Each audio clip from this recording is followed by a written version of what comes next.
आज की क्लास में डिस्कस करेंगे एक जनरल मैनेजमेंट बर्न का क्या होगा। अगर पेशेंट हमारे पास बर्न की कंडीशन में आता है तो इनिशियल मैनेजमेंट हमारा क्या होगा, साथ साथ में फर्स्ट एड हम क्या देंगे और डेफिनेटिव ट्रीटमेंट हमारा क्या होगा, लोकल वुंड का मैनेजमेंट हम कैसे करेंगे। तो सारी चीज़ें आज की क्लास में डिस्कस करेंगे।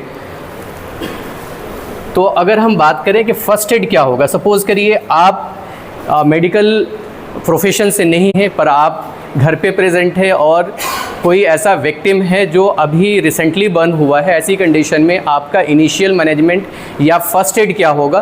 तो फर्स्ट एड की कंडीशन में सबसे पहले जो बर्निंग प्रोसेस है उसको स्टॉप करिए। सपोज़ करिए आग लगी हुई है और आप वहाँ खड़े हैं, तो आपका इनिशियल स्टेप क्या होगा, बर्निंग प्रोसेस को स्टॉप करना है। सर्कुलर भी इसके लिए जारी करती है और कुछ टेक्निक्स अलग अलग जो एजेंसीज़ होती हैं उसके थ्रू ये चीज़ें बताई जाती है कि अगर गैस से रिलेटेड कोई बर्न है, जैसे एलपीजी गैस की अगर बात करें जो घर में ख़ास तौर से इस्तेमाल किया जाता है, तो वहाँ बर्न की कंडीशन में आपको किस तरह से उसको टैकल करना है। तो अलग अलग कंडीशंस, अगर लिक्विड बर्न है, जैसे लिक्विड में खास तौर से पेट्रोल से रिलेटेड है या डीजल से रिलेटेड है या इस तरह के फ्यूल से रिलेटेड कोई बर्न है, तो उसके लिए अलग मैनेजमेंट होता है। तो वो बर्न की कंडीशन अलग अलग हो सकती है, उसके अकॉर्डिंग आपका बर्निंग प्रोसेस को स्टॉप करने का मेथड अलग हो सकता है। तो उसको थोड़ा सा फैमिलियर आपको होना पड़ेगा। तो अलग अलग मटेरियल्स के लिए जहाँ फायर सेफ्टी की बात आती है तो उसमें ये ट्रेनिंग होती है। सेकंड जो हमारा फर्स्ट एड होगा, जो एरिया बर्नड हुआ है, रिसेंटली बर्नड हुआ है, उसको हम कूल करते हैं। कूल कैसे करेंगे, कंटिन्यूअस इरिगेशंस की मदद से कंटिन्यूअस इरिगेशन करेंगे। अक्सर ये कन्फ्यूज़न होता है जनरल पब्लिक के अंदर कि कंटिन्यूअस इरिगेशन हम किससे करेंगे, कोल्ड वाटर से करेंगे। कोल्ड वाटर से कंटिन्यूएशन नहीं करें, कंटिन्यूअस इरिगेशन नहीं करेंगे, अदरवाइज हाइपोथर्मिया की कंडीशन डेवलप हो सकती है। तो ये मोर डेडली कॉम्प्लिकेशन होगा एज़ कम्पेयर टू सिर्फ बर्न। तो यहाँ हम टैप रनिंग वाटर के अंदर नॉर्मल जो वाटर होता है, जो नॉर्मल टेम्परेचर ऑफ वाटर होगा, उससे कंटिन्यूअस इरिगेशन करेंगे और इरिगेशन की ड्यूरेशन है 20 मिनट्स, मिनिमम 20 मिनट्स हम कंटिन्यूअस इरिगेशन करेंगे। जो भी बर्न्ड पार्ट है उसको टैप वाटर के अंदर इरिगेशन करेंगे। यहाँ हम कोल्ड वाटर से इरिगेशन नहीं करेंगे। अगर सपोज़ करिए वाइड एरिया बर्न है, सपोज़ करिए central part of the body burn है, अगर आपने कोल्ड वाटर, रनिंग वाटर आपने उस पर स्प्लैश किया तो वो रिजल्ट कर सकता है हाइपोथर्मिया के अंदर। ठीक है, हाइपोथर्मिया ये डेडली कॉम्प्लिकेशन होगा। मैनेजमेंट वहाँ क्या हो जाएगा, डिफ़र हो जाएगा, आपका आउटकम डिफ़र होगा। तो हम कोल्ड वाटर से नहीं करेंगे, हम करेंगे नॉर्मल टेप वाटर से फॉर द 20 मिनट्स। तो ये फर्स्ट एड हुआ हमारा। नेक्स्ट जो हमारा इनिशियल मैनेजमेंट होगा, सपोज़ करिए हॉस्पिटल में पेशेंट पहुंच गया या फर्स्ट एड देने वाला एक हेल्थ प्रैक्टिशनर है, हेल्थ सर्विस प्रोवाइडर है, तो नेक्स्ट स्टेप उसका क्या होगा, नेक्स्ट स्टेप होगा कि क्लॉथ्स जो बर्नड हुआ है या पॉसिबल है जो अभी भी बर्निंग प्रोसेस उसके अंदर कंटिन्यू है, या हो सकता है कि कोई ऐसा मटेरियल है जिससे उसके कपड़े बने हुए हैं कि वो स्किन से क्या हो सकता है, एडहेयर हो सकता है आफ्टर बर्निंग। तो उसको हम क्या करेंगे, उस क्लॉथ को रिमूव करेंगे। इसके अलावा जो पार्ट होगा उसको कूल करेंगे। कूल करने का वही मेथड है, 20 मिनट्स तक नॉर्मल टेप वाटर के अंदर उसको कंटिन्यूअस इरिगेशंस की मदद से जो पार्ट होगा उसको हम ठंडा करेंगे। नेक्स्ट होगा cleaning of the part. Cleaning of the part क्यों करेंगे, कई बार होता है कि बर्न की कंडीशन में वहाँ ट्रॉमेटिक इंजरी की पॉसिबिलिटी होती है। मल्टीपल सर्फेसेस या मल्टीपल ऑब्जेक्ट्स क्या होंगे, बर्न सर्फेस से कांटेक्ट में आ सकते हैं, तो वहाँ डस्ट क्या होगा, डस्ट उस पर आ सकता है या मड से वो कवर्ड हो सकता है। ऐसी कंडीशन में हम जो पार्ट अफेक्टेड है उसको उसी टाइम पे क्लीन करेंगे। क्लीनिंग का मकसद होता है डस्ट को रिमूव करना। क्लीनिंग का हमारा पर्पस होता है अगर कोई मड उसके कांटेक्ट में आ गया है तो उसको हम रिमूव करेंगे। नेक्स्ट हमारा प्रोटोकॉल होगा कीमोप्रोफाइलैक्सिस का। कीमोप्रोफाइलैक्सिस के अंदर हम टेटनस टॉक्साइड का इंजेक्शन हम देंगे।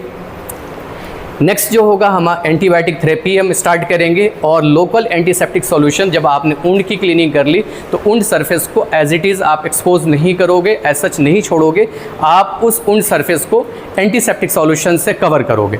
तो इनिशियल मैनेजमेंट है, जब तक हॉस्पिटल या स्पेशलिटी सेंटर पे हम पेशेंट को लेकर नहीं जाते तब तक हमारा मैनेजमेंट ये होगा। क्लियर है। अब बात आती है कि क्या हम ड्रेसिंग करेंगे। तो अगर आप स्किल्ड हैं तो आप ड्रेसिंग कर सकते हैं। ड्रेसिंग के भी दो मेथड्स हैं। एक होता है अगर बर्न की कंडीशन में जो हम ड्रेसिंग करते हैं, एक कंडीशंस ऐसी होती है जिसको हम बोलते हैं ओपन मेथड्स, यानी हम सिर्फ ऑइंटमेंट लगाकर छोड़ देंगे। सेकंड मेथड होता है जहाँ पे क्लोज ड्रेसिंग होती है। तो क्लोज ड्रेसिंग हम खासतौर से करते हैं अगर एक्सट्रीमिटीज़ बर्न हुआ है, एक्सट्रीमिटीज़ अगर बर्न हुआ है, जैसे हैंड है वो बर्न हो गया या लिम्ब का एरिया बर्न हुआ है, तो हम उसको क्लोज ड्रेसिंग करेंगे। अगर फेस का एरिया है या नेक का एरिया है तो उसको ओपन हम ड्रेसिंग करते हैं। ओपन ड्रेसिंग का मतलब है सिंपल हम ऑइंटमेंट लगाकर उसको छोड़ देंगे। तो जो पार्ट अफेक्टेड है उसके अकॉर्डिंग पॉसिबल है, अगर आप स्किल्ड हैं या आपको नॉलेज है कि ड्रेसिंग कैसे करनी है, तो अगर एक्सट्रीमिटी है तो उसको आप क्लोज ड्रेसिंग करेंगे। अगर हेड एरिया है तो आप उसको हेड एंड नेक एरिया को सिंपल आप एंटीसेप्टिक सॉल्यूशन लगाकर आप छोड़ दें। उसके बाद जो स्पेशलिटी सेंटर है वहाँ तक पेशेंट को लेके जाएं। नेक्स्ट हम बात करेंगे डेफिनेटिव ट्रीटमेंट की। तो डेफिनेटिव ट्रीटमेंट में पेशेंट अगर सीवियरली बर्न है, वो कैटेगरी हमने ऑलरेडी डिस्कस कर ली है, माइल्ड, मॉडरेट, सीवियर। तो हमें मॉडरेट और सीवियर कैटेगरी का जो बर्न होगा वहाँ एडमिशन की ज़रूरत पड़ सकती है। Mild degree of the burn है, वहाँ हमें हॉस्पिटल एडमिशन कराने की ज़रूरत नहीं है। वो डे केयर प्रोसीजर या डे केयर ट्रीटमेंट के तौर पर उस पेशेंट को आप टैकल कर सकते हो, ओपीडी बेसिस पे उनको ट्रीट कर सकते हो। तो एडमिशन एडवाइजेबल तब है जब पेशेंट सीवियरली बर्नड है, माइल्ड डिग्री बर्न है या severe type of the burn है, तो फर्स्ट एडमिशन करेंगे। सेकेंड होगा मेंटेनेंस ऑफ एयरवे। इसमें एयरवे मेंटेन करने का अगर हम याद रखें, न्यूमेरिक्स की मदद से याद कर सकते हैं, हम मेंटेन करेंगे ABC, यानी एयरवे, ब्रीदिंग और सर्कुलेशन रिस्टोर करेंगे। पहला हमारा इनिशियल मैनेजमेंट जो डेफिनेटिव ट्रीटमेंट का पार्ट है वो है पेशेंट को लाइफ सपोर्ट प्रोवाइड करना। तो लाइफ सपोर्ट हम कैसे प्रोवाइड कर सकते हैं? एयरवे करेक्ट करेंगे, इसके अलावा ब्रीदिंग, अगर ब्रीदिंग डिफ़िकल्टी डेवलप हो रही है उसको करेक्ट करेंगे, सर्कुलेशन रिस्टोर करेंगे। सर्कुलेशन कैसे रिस्टोर कर सकते हैं? हमारा मैनेजमेंट डिफरेंट हो सकता है। अगर वाइटल्स अगर हमने मॉनिटर किया वहाँ लो BP है तो उसके लिए IV फ्लूइड देंगे। ब्रीदिंग अगर डिफ़िकल्टी है तो मैकेनिकल वेंटिलेशन हम कर सकते हैं। एयरवे चेक करेंगे, एयरवे अगर कोई फॉरेन बॉडी वहाँ प्रेजेंट है उसको क्लीन करेंगे, या जहाँ आपको लगता है एंडोट्रैकियल ट्यूबेशंस करने की ज़रूरत है तो वो करेंगे। यानी फर्स्ट हमारा फोकस होगा ABC पर, यानी एयरवे, ब्रीदिंग और सर्कुलेशन पे। इंडोट्रैकियल इंट्यूबेशन ज़रूरी है कुछ पेशेंट के केसेस के अंदर, खासतौर से जहाँ इनहेलेशनल बर्न की पॉसिबिलिटी है। इनहेलेशनल बर्न की पॉसिबिलिटी जहाँ होगी वहाँ हम इंडोट्रैकियल ट्यूबेशन करेंगे, या जहाँ ब्रीथिंग डिफिकल्टी हो सकती है या परसेंटेज ऑफ बर्न जहाँ ज़्यादा है वहाँ पॉसिबिलिटी क्या हो सकती है, जो ट्रेकिया है वहाँ भी बर्न हो सकता है। तो ऐसी कंडीशन में वहाँ एडिमा डेवलप होगा।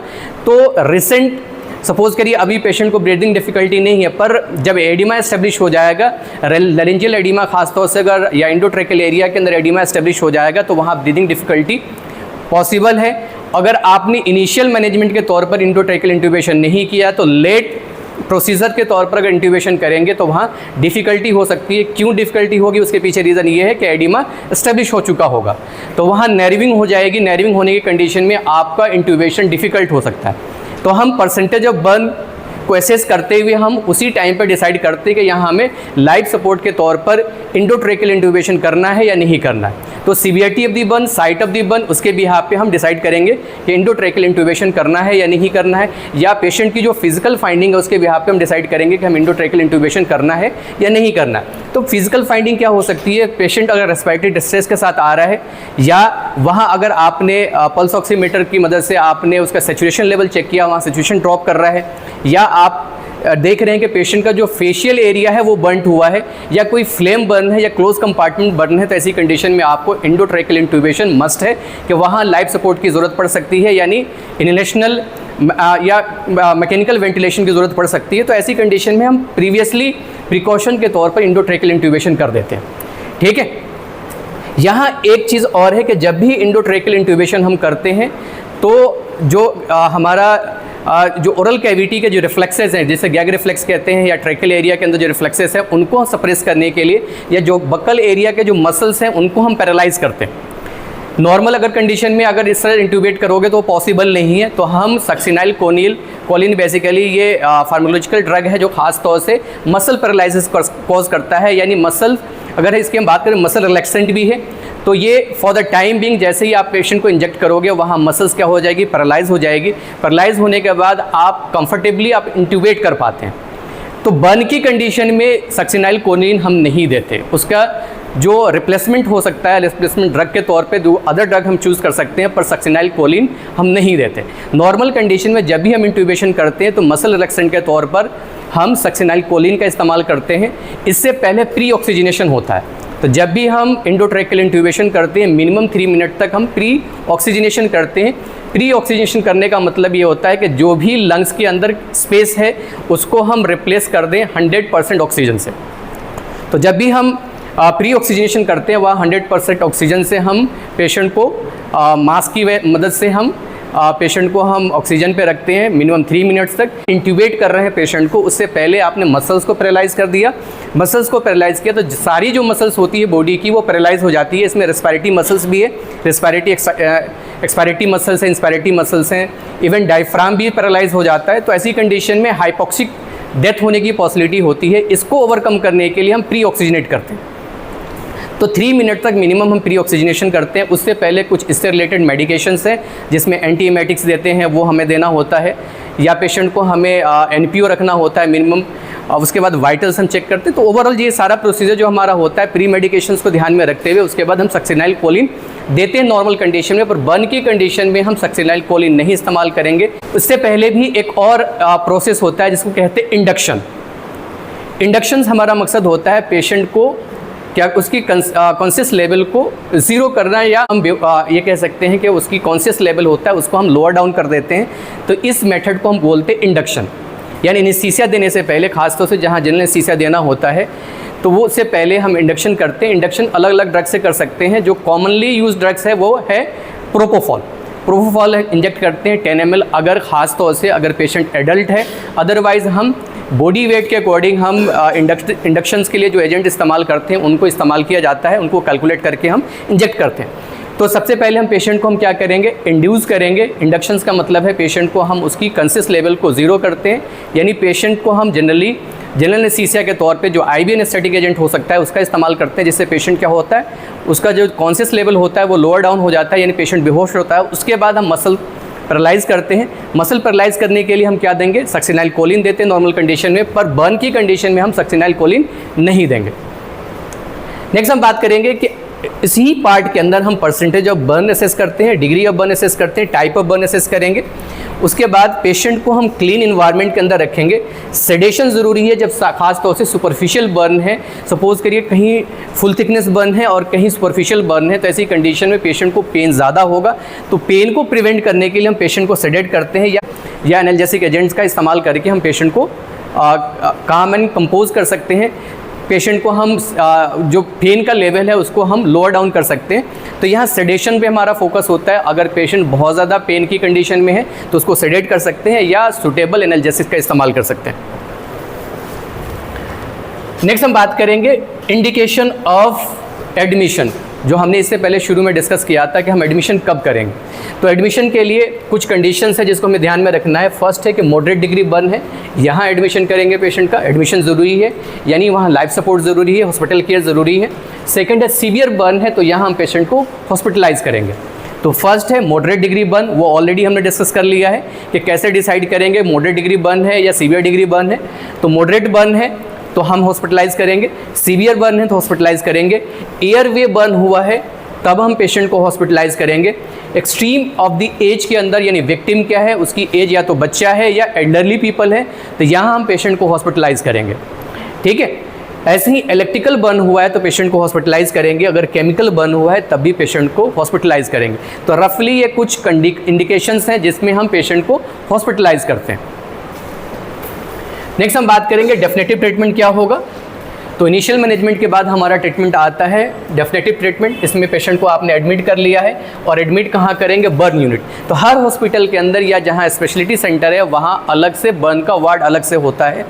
तो वहाँ बर्न का केयर थोड़ा डिफरेंट तरीके से होता है। वहाँ बैरियर जो वार्ड होगा, जो बैरियर नर्सिंग का प्रोसेस वहाँ फॉलो किया जाता है। तो पेशेंट को आप एडमिट करेंगे, कहाँ एडमिट करेंगे, बर्न यूनिट के अंदर एडमिट करेंगे।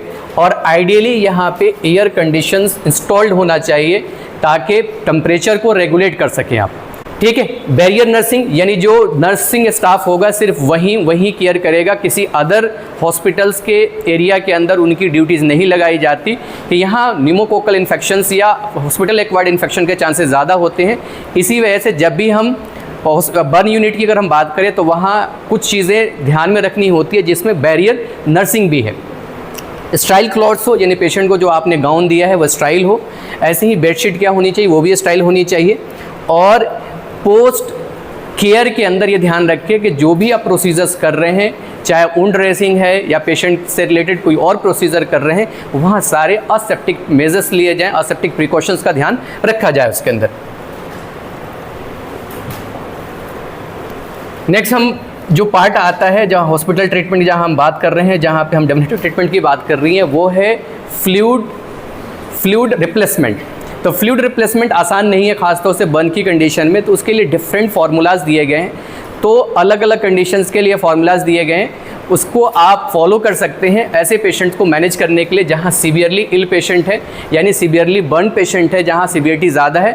तो फर्स्ट इसके अंदर फार्मूला है जिसके बिहाफ पे हम फ्लूइड रिप्लेसमेंट की कंडीशन में वॉल्यूम ऑफ द फ्लूइड जो होगा उसको कैलकुलेट कर सकते हैं, वो है पार्कलैंड रेजिम।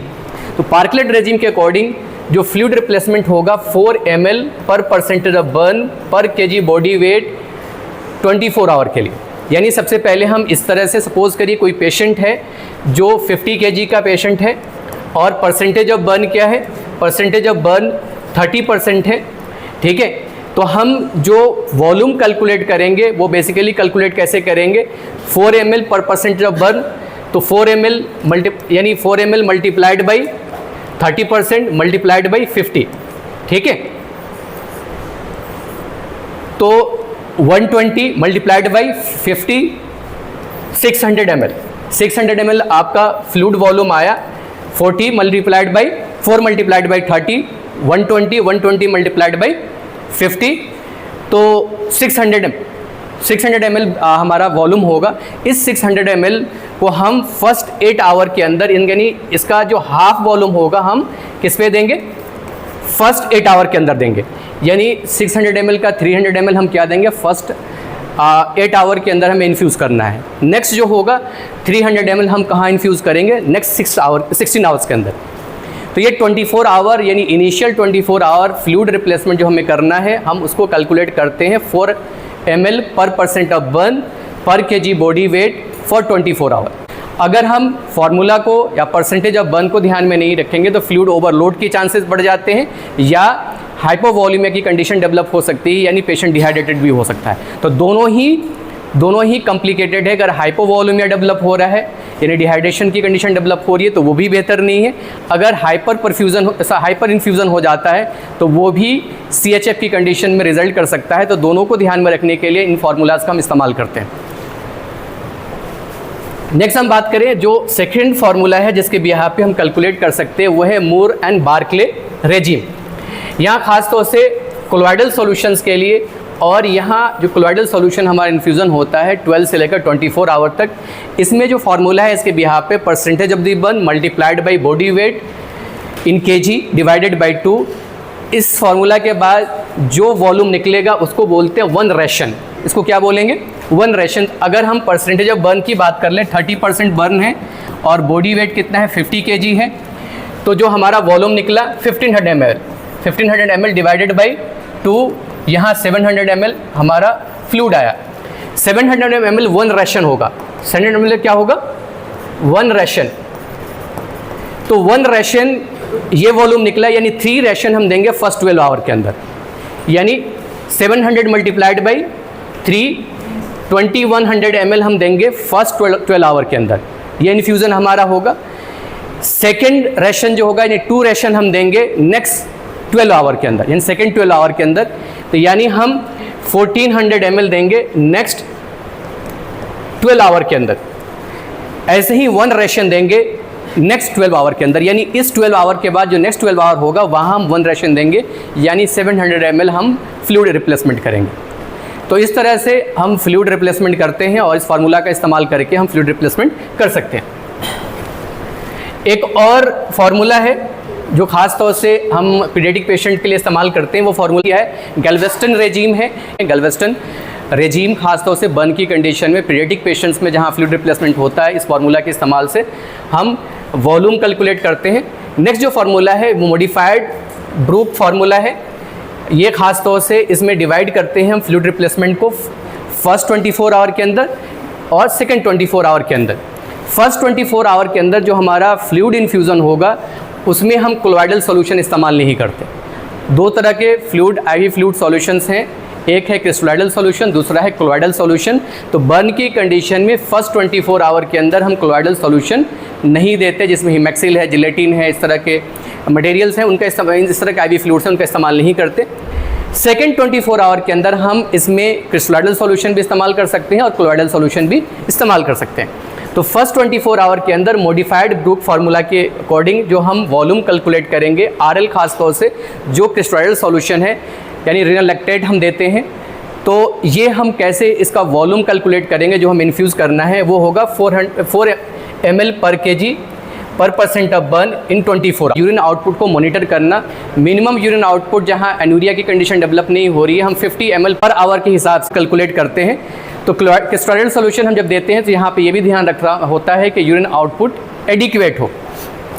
अब इसमें कोलोइडल सॉल्यूशन क्या देंगे, तो कोलोइडल सॉल्यूशन दे सकते हैं 0.2 ml से लेकर 0.5 ml पर kg पर % ऑफ बर्न इन 24 आवर। तो इस फार्मूला से हम क्रिस्टोलाइडल वॉल्यूम निकालेंगे और ऊपर का जो फार्मूला है जो हमने यहाँ डिस्कस किया उसके बिहाफ पे हम जो क्रिस्टोलाइडल सॉल्यूशन है उसका वॉल्यूम निकालेंगे। इसमें जो कोलोइडल सॉल्यूशन है उसमें एल्बुमिन भी आता है। एल्बुमिन हम कई बार हम इन्फ्यूज़ करते हैं।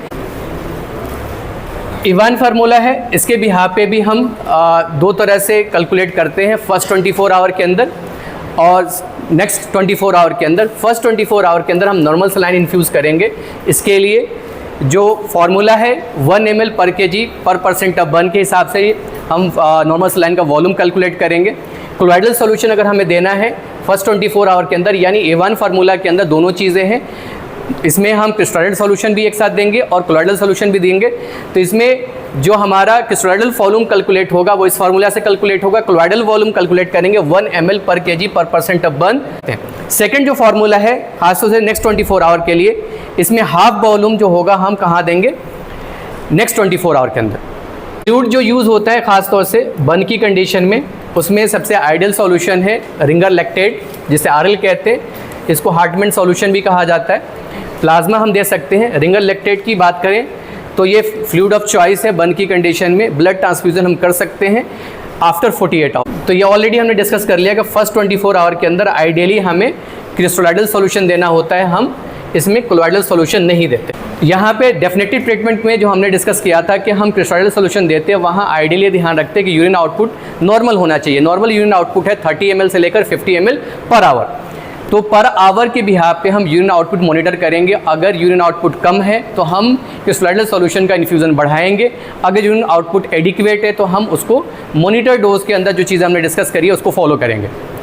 इसके अलावा टेटनस टॉक्साइड हम कई बार इसमें इंक्लूड करते हैं। अगर आपने पहले नहीं दिया, इसमें पेशेंट की मॉनिटरिंग करेंगे। मॉनिटरिंग हम आवरली करेंगे। बीपी, पल्स रेट, इसके अलावा जो सैचुरेशन लेवल है वो भी हम देखेंगे। PaO2 यानी partial pressure of the oxygen देखेंगे, partial pressure of carbon dioxide. ये बेसिकली ये सेंट्रल लाइन इंसर्शन अगर होगा वहाँ ये मॉनिटरिंग हो सकती है, या blood arterial blood gas analysis होती है उसके बिहाफ पे हम इस कैलकुलेशन कर सकते हैं। तो partial pressure of oxygen, partial pressure of carbon dioxide हम ये कैलकुलेट करते हैं फॉलोअप के अंदर। इलेक्ट्रोलाइट एनालिसिस भी ज़रूरी है। इलेक्ट्रोलाइट डिसबैलेंस डेवलप हो सकता है, वो हम इलेक्ट्रोलाइट एनालिसिस करेंगे। नेज़ल ऑक्सीजन सप्लीमेंटेशन की ज़रूरत पड़ सकती है। IV रेटिनिडिन देंगे। हमारा मकसद IV रेटिनिडिन देने का मकसद ये होता है कि कई बार जैसे हमने कॉम्प्लिकेशंस के तौर पे डिस्कस किया है, स्ट्रेस की वजह से वहाँ अल्सर डेवलप हो जाता है जिसको बोलते हैं कर्लिंग अल्सर।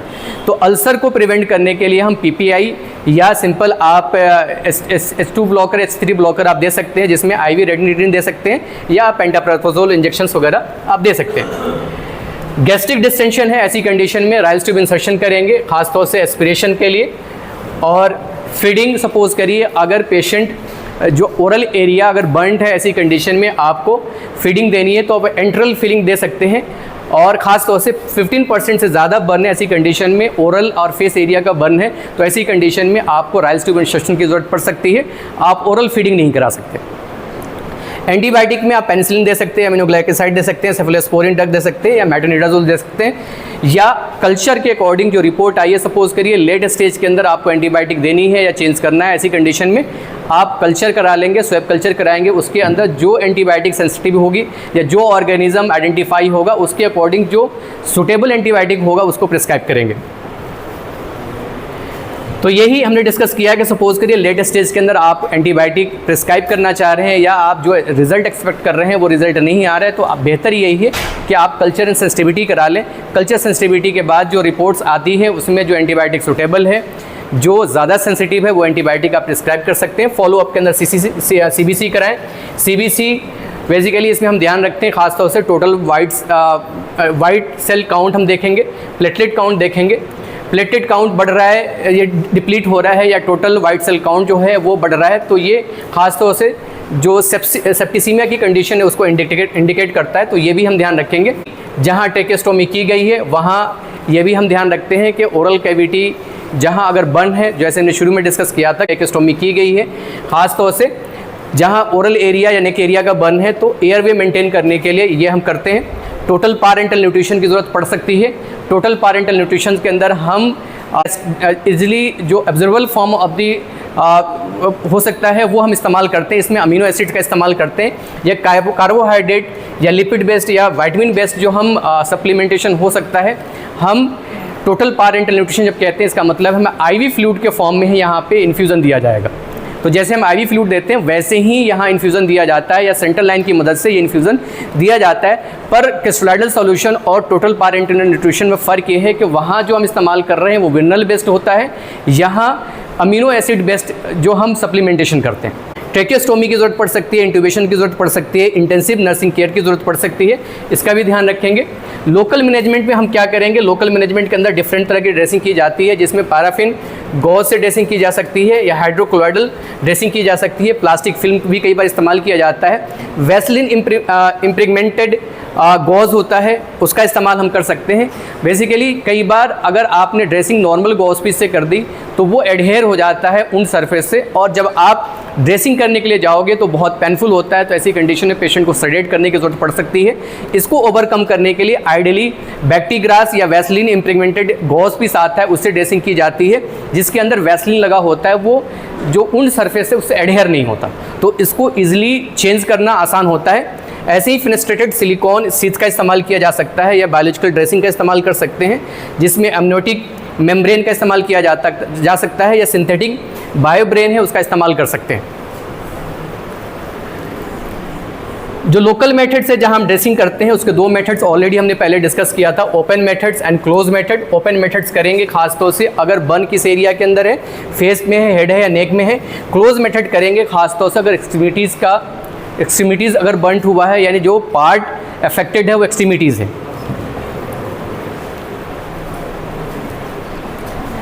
लोकल मैनेजमेंट में कई बार हमें डेड एंड डिवाइटलाइज्ड टिश्यूज़ को रिमूव करने की ज़रूरत पड़ती है, तो इसमें हम टेंजेंशियल एक्सीजन करते हैं, यानी जो हमारा डिब्राइडमेंट होगा वहाँ टेंजेंशियल एक्सीजन करेंगे। और टेंजेंशियल एक्सीजन जब भी सपोज़ करिए किसी केस के अंदर हमें टेंजेंशियल एक्सीजन की ज़रूरत है तो हम 48 आवर्स के बाद करते हैं, और ख़ास तौर से जहाँ पे लेस देन 25% बर्न है वहाँ करते हैं। ये डीप डर्मल बर्न के लिए करेंगे, यानी टेंजेंशियल एक्सीजन हम खास तौर से जहाँ कर रहे हैं, अगर डीप डर्मल बर्न है तो वहाँ हम क्या कर सकते हैं, स्किन ग्राफ्टिंग कर सकते हैं। एडवांटेज क्या है, जो टेंजेंशियल एक्सीजन हम कर रहे हैं उसका एडवांटेज क्या है, तो ये सेकेंडरी इन्फेक्शन को रिड्यूस करेगा, हॉस्पिटल स्टे को रिड्यूस करेगा। इस वजह से जो हॉस्पिटल स्टे अगर लेस होगा तो कॉस्ट ऑफ हेल्थ सर्विस वो लेस होगा। ऐसे ही ये रिड्यूस करता है हाइपरट्रॉफिक स्कार फॉर्मेशन को या कॉन्ट्रैक्चर फॉर्मेशन को, ठीक है। और यहाँ पे जो स्लफ एक्सीजन होगा ये भी हम ध्यान में रखेंगे। सपोज करिए एक बार आपने टेंजेंशियल एक्सीजन किया है, उसको दोबारा स्लफ बन गया है, तो स्लफ को रेगुलरली आप उसको एक्सरसाइज कर सकते हैं। तो नेक्स्ट क्लास में कुछ और डिस्कस करेंगे, क्लास यहीं तक।